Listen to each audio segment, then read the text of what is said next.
Goose, here. Goose. I have a cat, and she lives life for herself. But she doesn't live life for me. And my Australian Shepherds live life for me. Cat people, I think, thrive on rejection. Dog people are relationship builders. I think Izzy has given me something that I very much wanted, which is a way to use the dogs to connect more with people, to find more love, to find more intimacy, and to grow up more.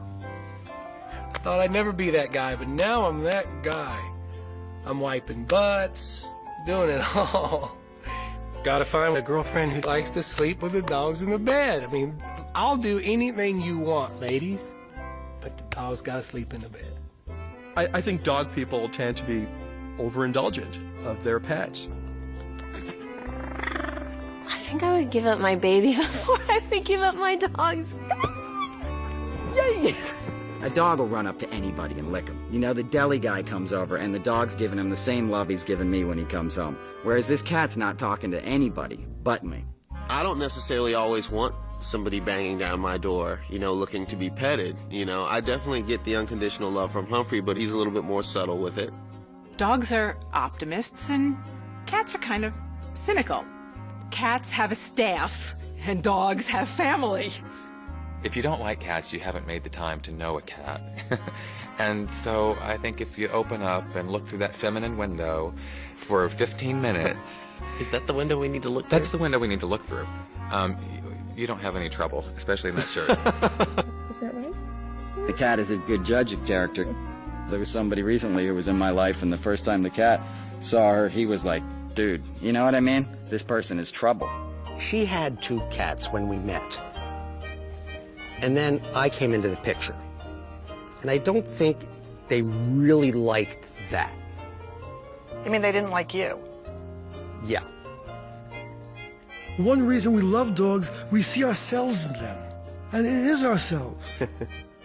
I think in our rush to make dogs just like us, we sometimes fail to appreciate what makes them different. And I think they're another tribe. I mean, they're not like us. They have their own language, communication, their own instincts. So I actually celebrate them for the differences. I think what I really love about dogs and cats is that they're not like us.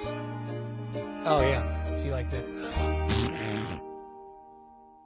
So sometimes she gets her tough self on and... I'm Sarah Wilson. I'm a professional dog trainer, and I'm a lifelong student of the human-animal bond.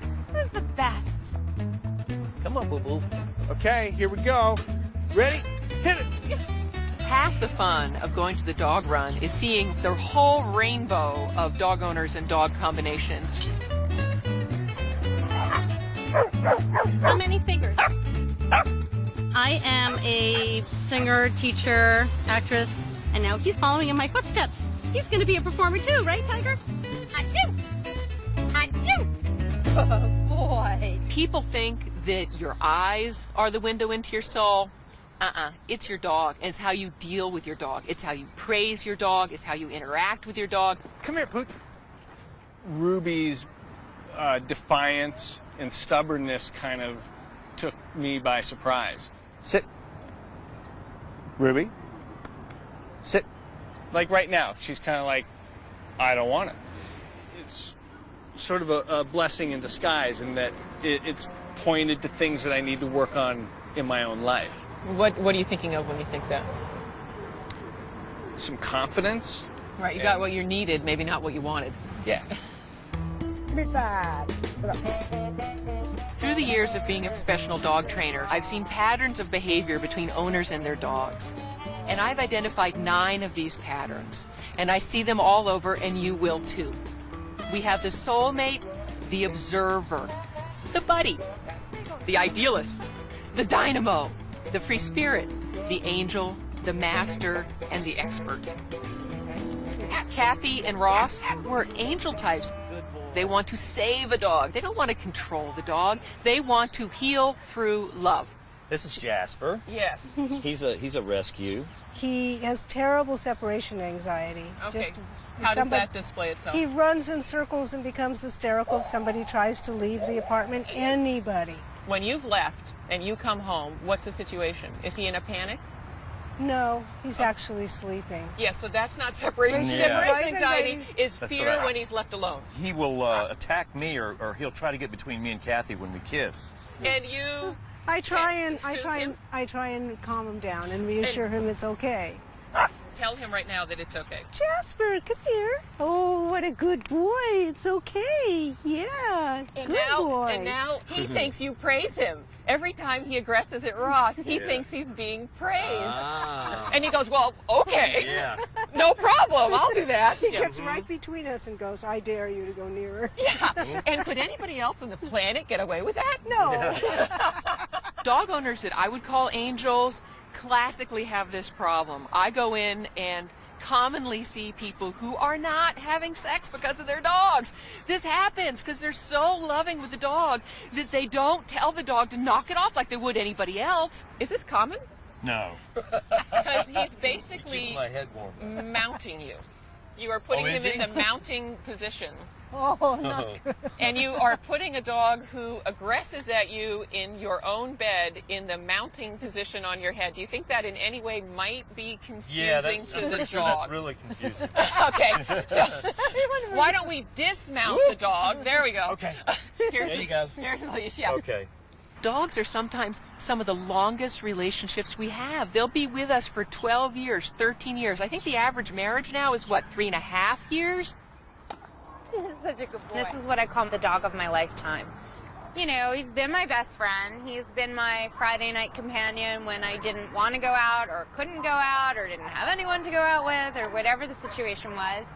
You are a classic soulmate type. Just, you love to love him, you want to be with him, and you share things. I actually say that. I'm like, why do I love you so much? And like, it's just because. Like, it's the kind of love that's uncomplicated. It's just truthful. Dogs are what we call congruent.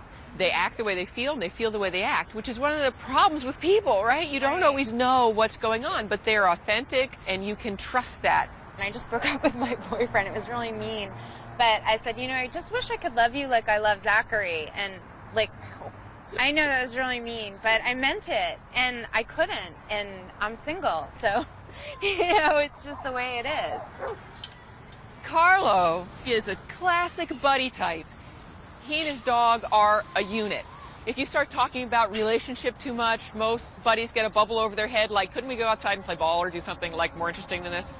I want to take her everywhere I go. You know, if I could take her to work, I would, you know. Absolutely. She just hangs out and she's just happy to be at my feet.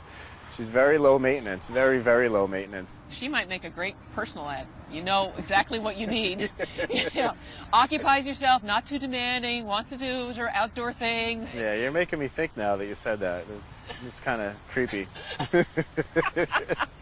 It's no surprise to me that we look for in a dog what we want in a best friend or another sort of companion. Of course, because they are family and they are that sort of companion.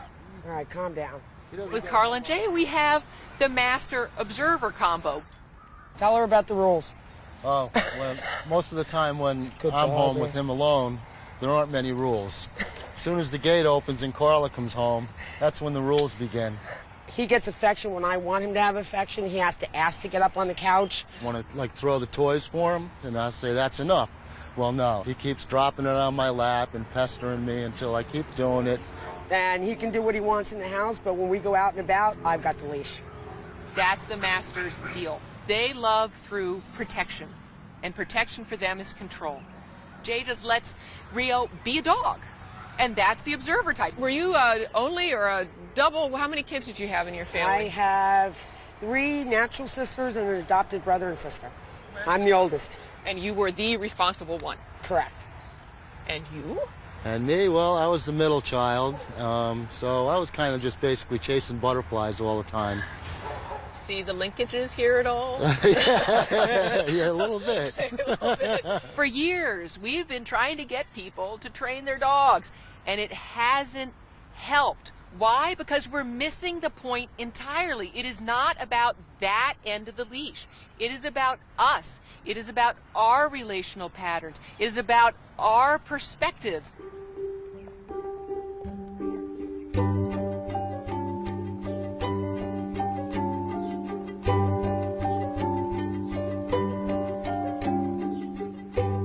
I am Diana Corton, and live here with my 2 daughters, my 5-year-old and my 10-year-old, and we're all cat lovers, which is a good thing since we live with 6 cats.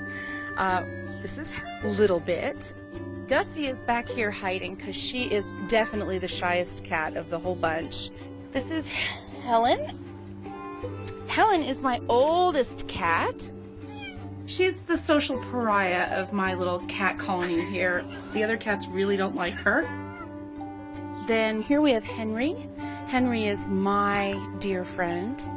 This is Ben. And this is Daisy.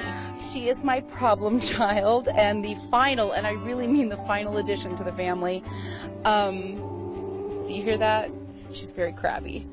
She's not crabby with people. She's just crabby with other cats.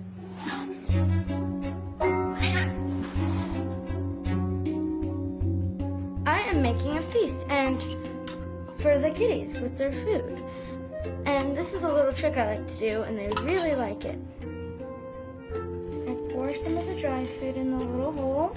Well, the thing is that cats live together, and it's not just an aggregation, which is a gathering of animals around a food source. It's actually a society. They can walk past another cat and just brush like this, and that means something much more. I mean, it's less demonstrative than, say, a dog would be, so people missed it completely because their signs are so subtle. Recently, it's been shown that there's a time-sharing society. We think of territory in terms of square footage, while cats think of it in terms of paths. And they work everything on timeshare arrangements. If one cat, like this is their favorite place to sleep in the morning, another cat can have that place to sleep at night. They really get along very well.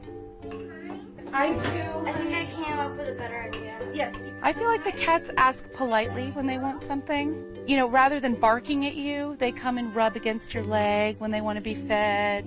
You like that salmon? I just feel like it's a relationship of equals. When I'm around dogs, they dominate me. They just boss me around. They don't see me as an authority figure. The 3 little kittens, they lost their mittens, and they began to cry. I love the anticipation of little feet at night. I love the sound of purring. I love just the feel of their fur, like it's a pleasure to just touch them and stroke them. They come. You know, they come and they comfort you. I did a lot of crying through my divorce. I don't know how I would have survived if it wasn't for these cats. One of the things that has been such a godsend for me about Ben is April has opposition defiance disorder. Basically that means that, you know, even if you say, April, you want to go get some ice cream? She'll be like, no!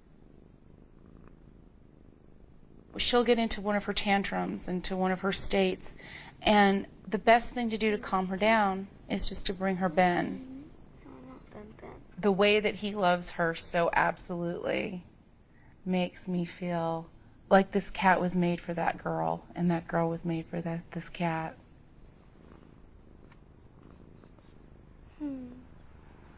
We share a very special relationship with dogs and cats, for example, because we co-evolved. We made dogs and cats who they are, and in some ways they fed back and influenced who we are. The fundamental ingredient is shared emotions. We share all the nitty-gritty parts of the brain, and we share all the neurochemicals and all the neurotransmitters. But most importantly for most people is we share their emotions. We now know that animals have what are called mirror neurons, and mirror neurons allow us to mirror in our own brains the feelings and the emotions of another animal. It's revolutionized the field. Mirror neurons can be looked at as the neural basis for empathy. And that's just very important in the formation and the maintenance of the strong social bonds that we form with dogs and cats, and they form with one another. So it crosses species, but it also works within species.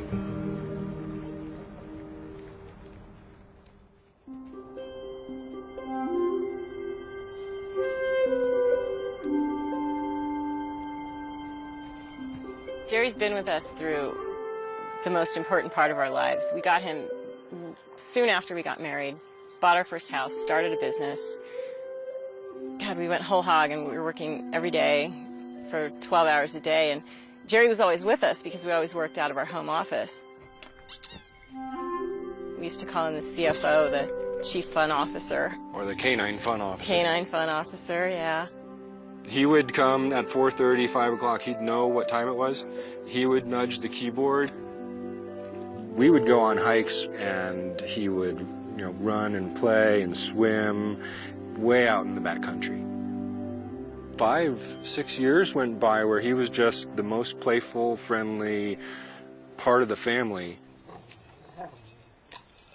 Our last hike, just a couple weeks after that, he started limping.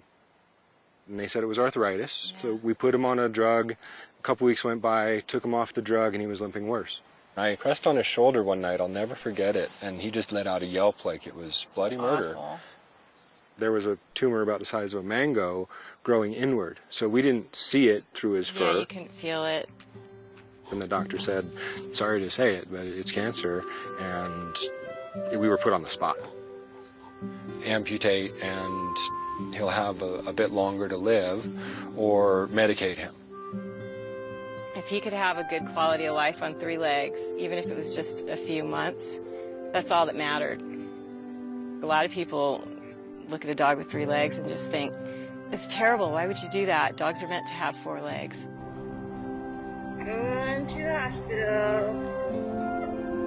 The doctor told us he's already on 3 legs. Doing this will get rid of his pain. At that point, it was just, no-brainer. Because, I want more time with Jerry. The doctor told us he had 3 to 4 months to live.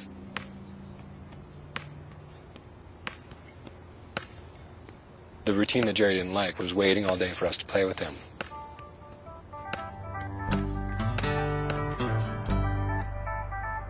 So we decided to take this road trip, see new places with him, take him out into the wilderness where he loves to be. And our life just took this 180, and it was all about Jerry.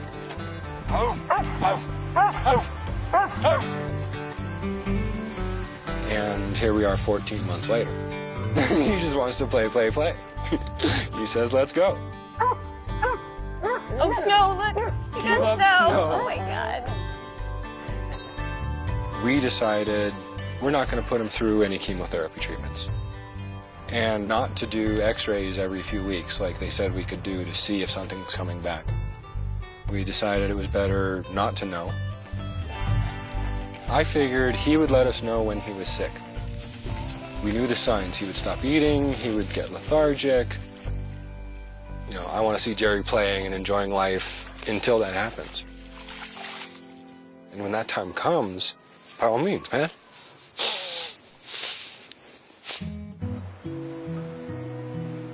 A lot of people thought we were nuts when we sold our business and our house and said we were going to travel for a while.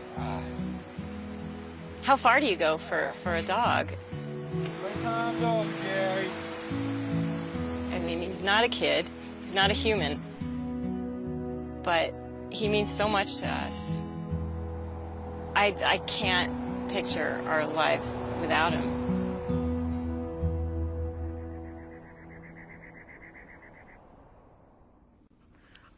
I'm actually an equal opportunity pet lover, animal lover, because I love dogs and cats equally, but in different ways. Years ago, I met a psychic who explained this to me, that dogs and cats feed into different parts of our personality. Dogs are emotion, and they also wiggle a lot, and cats are the mind. Living with dogs and cats under one roof certainly has some challenges involved. She's the older sister, and he's sort of like the dorky little brother who, wants to just always be around her. We always make that joke that it's like the high school senior, high school freshman thing. Yes. It's like it's Katie's Sweet 16, and she doesn't quite know if Stabler's cool enough yet to be invited to hang out. Dogs and cats, can be natural enemies, but you could raise a puppy and a kitten together, and they will form this amazing, tight bond.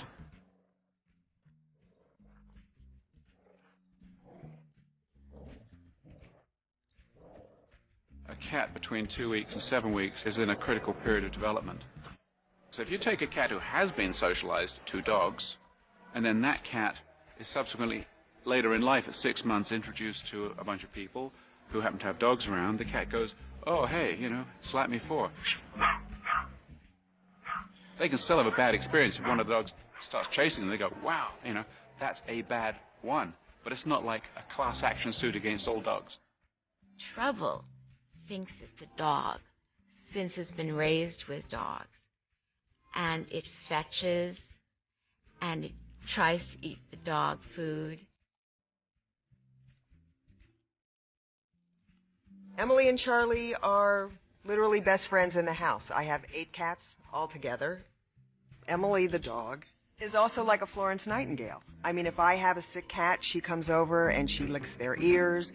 She makes sure that I medicate them correctly. She's the caretaker of the family.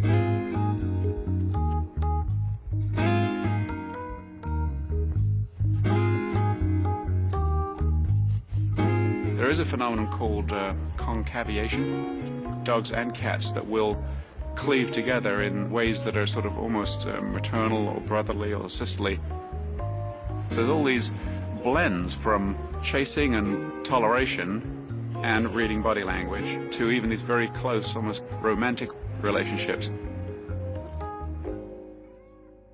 Charles Darwin, the famous biologist, geologist, said that differences among animals are differences in degree rather than differences in kind, which means that the differences among animals are like shades of gray, not black and white. I think one of the reasons that we feel so in sync with dogs and cats, but dogs in particular who tend to be more playful as a species, is because we can reciprocally play with them, because we can share the emotion. And there's no doubt that play is really, really fundamental to the development and the maintenance of the bond. The main thing that I've observed is that they play fairly. We call it wild justice. They cooperate with one another. They forgive one another when they bite too hard. They apologize and say, I'm sorry, I bit you too hard.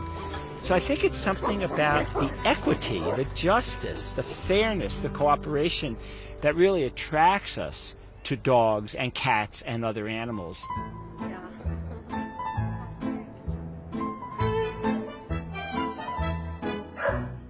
Oh, I love this cat. Come out, I want to play with you. There he is, really boy. Hey, buddy. Well, looks like we're going free willing today. Traditionally, in shelters, an adopter would walk in the door and they'd have a picture in their minds of what they wanted for that pet. We know you come in with expectations, and those expectations are more than just a breed. It's about the behavior in that breed, that I want a dog that's going to play ball with me, or I want a dog that's going to cuddle with me at night. Hi, guys. My name's Jennifer. Great, Mary. Nice to meet you. Mary, it's great to meet you. Hi, Angel. Nice to meet you. Angel, it's wonderful to meet you. Well, this is Sasha. I'm single and I own my own business, and I just have that empty void. I have friends, like she's a great friend, but I can't, have her constantly smother her, You scored in the orange category, and Sasha is also an orange. Kind of a middle of the road in terms of exercise and training requirements. Okay. I'm trying to better my life, and I thought about a cat, but I'm like, I'll just do the same thing. Sit and watch TV, not do anything, eat. I want a dog that will motivate me to wake up earlier, go running, and be more active. We need to do this, at least twice a week. Yeah. See, and then we'll get exercise. Get Sasha a boyfriend. You, as the adopter, come in, you fill out a survey. That survey color codes you either purple, orange, or green. Animals that are within your color code are most likely to match based on your expectations and the dog or cat's behavior. Look at you. We do an assessment on the dogs. We look at play behavior, we look at how hard the dog will work for something. And from those assessment items, we determine that dog's caninality. What a good girl. Good girl. We have the purple dogs, the orange dogs, and the green dogs. Those are based on what we call the persistence scales. Come here, Zoe. You don't want to drink? How hard is this dog going to work for what he wants? Purple dogs won't work very hard for something that they want. If they don't get it easily, they're just going to give up and go lay down. Our orange dogs are our medium persistence dogs. These behavioral traits stay fairly stable in the home. Finally, our green dogs are very, very persistent and will likely learn how to get what they want. One of the ways that we determine the caninality, the individual name that that dog ends up with, whether he's a busy bee or a goofball or a wallflower, is his motivation type. You're a goofball. Oh, I would have guessed that. Good boy. We have some dogs that are socially motivated. They want to pay attention to us a lot. We have dogs that are internally motivated by stuff that we can't easily manipulate. And then dogs that we call externally motivated, so they're motivated by lots of different things, food and toys and people. Oh, is it yours now? He is definitely a go-getter. He's got a lot of energy. Yeah. So he's going to need a lot of attention. I definitely think it's too much dog. Okay. Definitely. Okay. Well, It's maybe we can. too much. Maybe this is too much. For Yeah. us. He's a good dog. Craig, I don't think so. In the U.S., between 5 and 7 million companion animals enter our shelters every year. Of those, 60% of the dogs and between 70 and 75% of the cats never leave. They're euthanized. With the Meet Your Match program, we can actually decrease returns by more than half. So the reason for this program becomes very clear. Hi, my name is Fluffy. You're working on the computer. Let me press the keys. You're reading the paper. We're here to adopt Fluffy, Itzy's little sister. We adopted her last week, and we found out that her sister was here, and we just want to give her a home too, or we want to at least look at her and see if we want her. It would be interesting to see what would happen, you know, if we get her home with the other one. We lost nobody in February to cancer, and then in September we lost somebody. And then in December, when we lost anybody too, we had her cremated, and we have all their remains, and we have them in cat urns, and they're on our fireplace. They're always going to be with us, and Guess we're weird. we just love our cats. Well, Itzy was in the shelter. She went through the same exact assessment that Fluffy went through, and they both came out as orange cats. Fluffy told us in her assessment that she's even more social than Itzy. She's what we would call a gregarious cat. I'm hoping that this one will become my cat because Itzy has adopted Bill. There's not room for two in my lap. Melvin. He, let's see, like all sidekicks, I'm just plain good company. I like attention, and I also like my solitude, which is good. For our cats, we actually use the same colors, purple, orange, and green, but they mean different things. We're looking at something that we call valiance. Some might call it confidence. It's really shy versus bold. The assessor just watches the interaction of the cat around the room. How is the cat moving about? Is his body tall? Is his body low?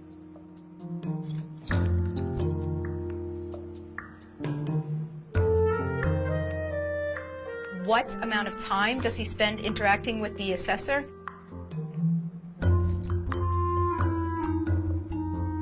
We also have another scale. It's the independent gregarious scale, and there we're looking at social behavior. We pick the cat up and we hold him up against our body. There's a lot of cats that enjoy touch but don't like to be held, so that's great information for our adopters. We just simply stroke the cat, and we give them 5 long strokes. Cats that get fairly overstimulated towards that touch or move away from the touch are cats that are not as likely to do as well with children. Sure. So this is Melvin. Melvin is actually an orange kitty. He's what we call a sidekick. He was a stray. It looks like somebody brought him in. He's been here about a month, quite a while. You know, he's an adult gray cat. They tend to stay longer than most, probably second to our black cats. Yeah, the other one that we were looking at. Well, hi. Wow. Cute. There could be 80 cats to choose from on the adoption floor, and in some shelters even more than that. So it helps, it makes it fun. I'm narrowing down my focus. I'm a purple person, so I'm going to focus on a purple cat. Puck scored in the purple range. Purple cats are probably going to hide a little bit more. They take a little bit longer to adjust to new situations. I think we're leaning more toward Mo. Are you? Yeah. Once you make that decision to bring an animal home, it can be heart-wrenching to have to bring them back. Having realistic expectations about your pet will increase the bond. We're almost home now, buddy. The animal's going to be much more likely to stay in the home. And that means that more lives can be saved in shelters. I love her. I want to take her home. Absolutely. You want to adopt her? Wonderful. Yes. Will, come here. Come on, come on. Come on, up here. Come on, buddy. There you go. Come on, buddy. Come on, Oh, come on. Get back right up. Ready, up we go. On we go. There you go. Good job, buddy. Brian gets home from work. He lies on the bed. He gets in his comfy shorts and t-shirt, and he lies there, and Miles jumps on his chest, purrs, gives kisses, and that's decompression time. That's 15 minutes of just leave me alone. Only Miles. Every day. Every day. Right. It's like they're male bonding. I get a little jealous. They bring out the softer side of me. Does that sound weird? No, it doesn't sound weird. Well, thank God. What do you think? There's nothing like that direct eye-to-eye contact I have with this cat than I have ever encountered with another animal, and I dare say with some humans. There's a soulfulness, there's a depth of spirit here that I think cats own uniquely. It was the cat that saved me. I mean, if you want me to get real personal about it, I would like lock myself in this room and just drink all the time, you know, for like all day long, you know? And I would come out and humans couldn't even reach me at that point. When I was at my bottom, it was the cat who would wait outside that door for 8 hours till I'd come out. And then he'd look at me just because he wanted to walk over to, to eat with me. You know, his big thing is he likes me to sit with him and eat. He likes the nourishment not just from the food, but he likes the companionship ever since he was a kitten. And, it was having to look him in the eye and knowing what I was doing to myself that got me to seek help for that problem and not isolate. I've always had cats in my life. I have a cat currently named Smokey, and I'm kind of a one-cat person. I've never had more than one at a time. When I met Diana's cats, they came running up to me, and they have quite distinct personalities. It'll be visuals with the pictures of the animals and then commentary about Are you their talking lives. about your pet project? Right. Did you bring that CD? I did. Can we listen to it? Sure, sure. In Western culture, the cat is so associated with the feminine, and I think that men who have gotten in touch with their cat selves tend to be a little more emotionally in tune.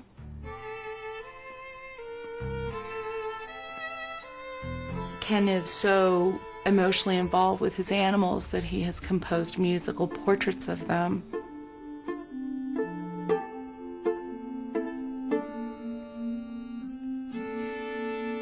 I find animals to be a very great stimulant to creativity. Smokey in particular is a very affectionate creature. He sits at my feet when I write music. He is definitely a muse, and one of the finest ones that I have ever had. And that's one of the main reasons I felt like I wanted to do this minor tribute to show some of my regard for these wonderful creatures and how they had enriched my life.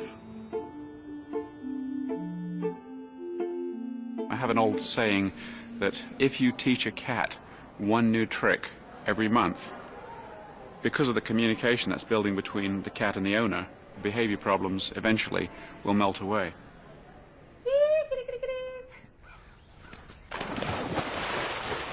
We preach with dogs that people should spend more time training, doing agility. Well, the cat's no different. The cat needs that same interaction, will benefit from it, definitely needs exercise, needs something to think about, not just the next meal. This weekend, we are at the International Cat Association big annual cat show. I've brought 8 cats today. All 8 of them are going to participate in agility. How they do, I don't know.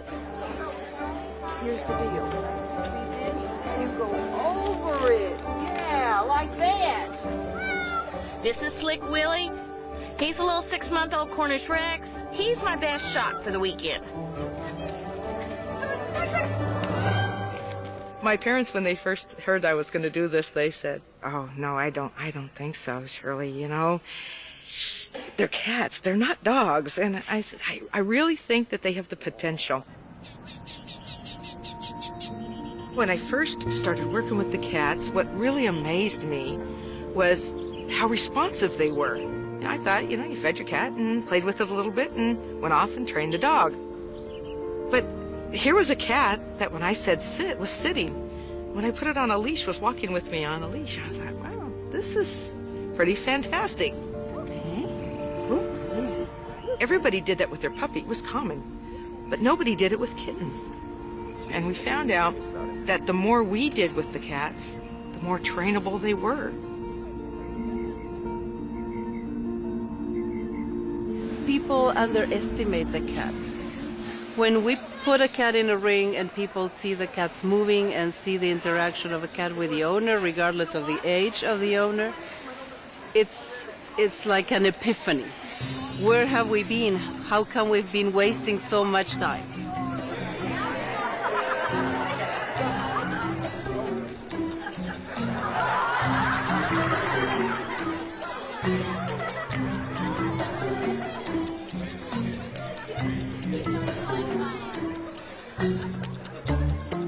I don't think I could train cats because I really don't have that much patience. You want them to go this way, they go this way, or go under when they're supposed to go in.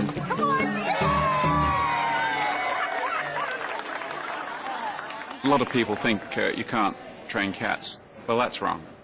If you're training with the flow, an animal to do what it does, for a cat to engage those aspects of predatory behavior, the leaping, the springing, the following, you know, now you're working with nature.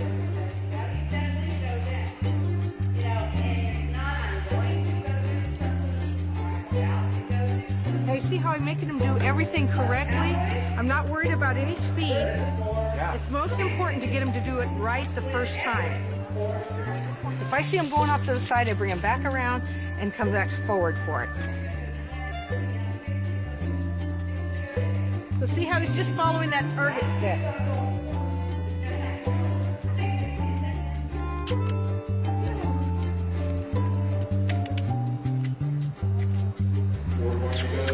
That was my fault. Did you see what I did? I cued him back before his shoulder was passed. I have to wait till the shoulder comes in. Shoulder comes through, come back to this side, shoulder comes through. Then I go over here. Good boy. A couple years ago, somebody would have said I'd be at cat shows on the weekends and driving hundreds of miles. I would say they're crazy. He used to drive a concrete truck and love big dogs. Now he loves I have cats. They're almost like 2-year-old children. They miss nothing. Nothing is old to them. Oh, she's sniffing it. They like to sniff everything, and then they'll go. When you bring a cat into a place like this and there's been a cat just beforehand, the next cat's going to come in, and while he's thinking about his exercises he's been trained to do, there's, oh my goodness, there's another cat, and it was a female, and I wonder what I have for breakfast, and you know, there's all these different signals going on, and the owner goes, come on, you could do it at home. Okay, let's go to agility. When an owner spends time interacting with their cat in the form of training, agility, and things like this, it empowers both sides of the equation in the sense that the owner now realizes they can train their cat, which is a revelation and gets them new respect for their little furry friend, but also the cat sees that owner as being somebody that they can potentially communicate with. You are perfect, so show it. You ready? Are you ready? Let's go. Come on, Rusty. Go, go, go, go, go, go. it's interesting to see how the motivation is different. It's not for the cookie, it's not for the petting, it's because they want to have fun. Let's finish off with a bang. Here you see the soul of a cat. Good boy.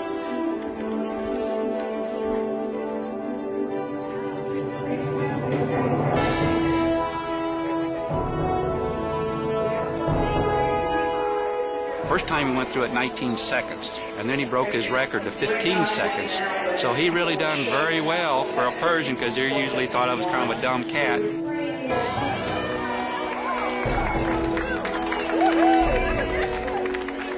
You can't force a cat to do anything. Everything has to come because they want to do it. And the end reward for us is them doing what we want them to do.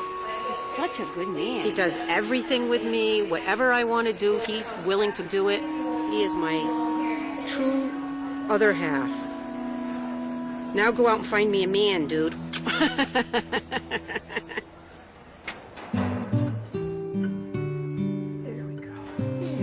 Our relationship with dogs and cats is a tricky one. On the one hand, it's very unequal and asymmetrical. We control them totally. But when we provide them with enriched lives, like we do agility training, or we take them running, or let them swim, or play hide and seek, or whatever game, it enriches their life. And what's in it for them is they enjoy it. They enjoy being challenged. The fact that other animals have rich and deep emotional lives, and they're smart, and they're moody, and they have personalities, mean we need to respect them and appreciate more who the animals are. Hey, she taught me how to love, actually. You know, I never thought that I would get that from a dog. I remember laying in bed at one point, and I was watching something on television about a story someone didn't survive what I was diagnosed with, and I just kind of broke down under the pressure. And he literally came in from the other room, jumped up on the bed, and just kind of put his head on my chest. Like he really knew, just to be there with me and stay with me. Things in my personal life went south very fast, and I lost a lot of things that were really important to me. And almost overnight, yeah, I know. Almost overnight, he transformed into this incredible creature who just wasn't nearly so goofy anymore, and he chose me. And that's when I feel like the partnership started. I started using Skylar in my creative visualizations, and so I would send him in. I would imagine that the HIV were mice, and I would send Skylar in to go get the mice. And, you know, this is back when we had no real therapy, and I don't know how much stock you can put in it, but I did well, and other friends did not. And so I really do credit Skylar with me doing as well as I have, and I'm sorry that he's gone, but he's still, you know, he's still here. He still helps me and all of that.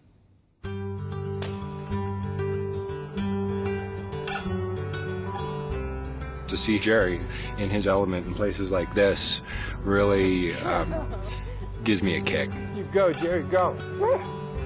And we've been able to do that. We've been to so many spectacular places in the last year. It was just about living in the moment like dogs do, and taking every day by day and trying not to fear about what's coming. That was bone cancer. That's why he has 3 legs, but he does great. In the meantime, we're just kind of traveling around with him and showing exactly. people. Yes, honey, huh? I have a Golden Retriever Rottweiler. He's 11 years old. It's the same leg as Jerry. Cut out a cartoon the other day and put it on the inside of our mirror, and it's the writer looking at his watch saying, "What time is it?" And the dog says, "Now, now, now, now, now." And he says, "Dogs always know what time it is." Last week, we went to see my family in Los Angeles, and Jerry needed some heartworm medication. And the vet was great, but he really encouraged us to get x-rays done. And Renee found a clinic in New Mexico near where we were going to be for the next month. So how far is the campground from the clinic? Not very far. It's like a half hour. Okay. His appointment's at 9. So we got to get up at a decent hour.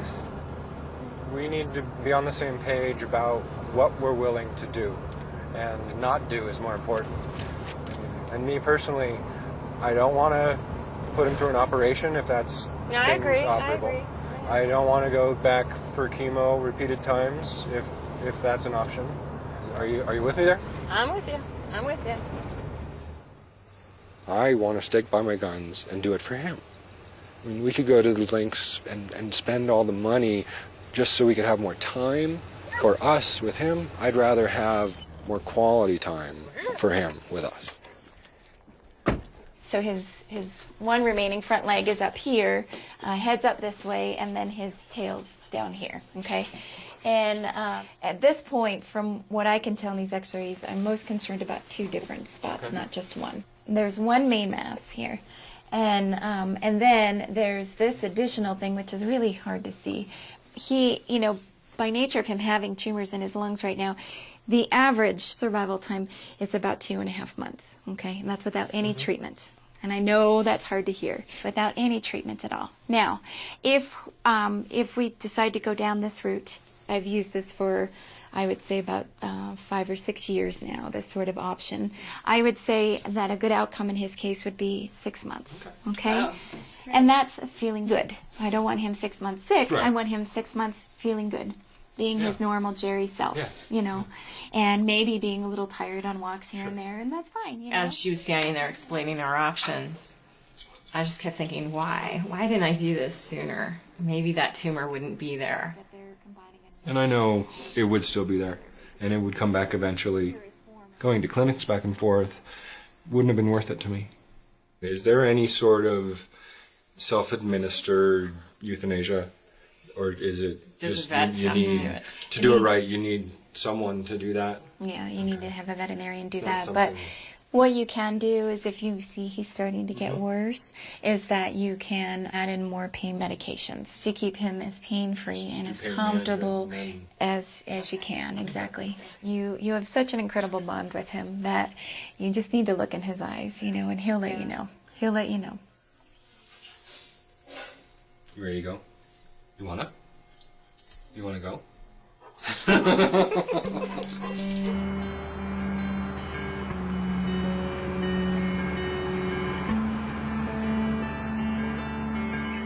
He's spoken to me in my dreams lately, as if he knows what's coming, and he doesn't care.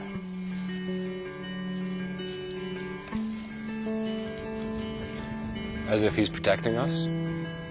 I had a dream that we were walking in the forest and the big bad wolf came, and he was going to eat us, and it was getting scarier and scarier, but Jerry chased him off, and that wolf wouldn't come near us. In a perfect world, we would see this beautiful stretch of land after a long, long time on the road with Jerry. We'd see him run on it. He'd get to live there and eventually be put to rest there. Now you're gonna make me cry. It blows me away. It really does. The fact that he was able to get us out here. Tired, Jerry? You know, it came in an unpleasant way with the cancer, but there's always a silver lining with everything, and this is what it is with cancer and Jerry.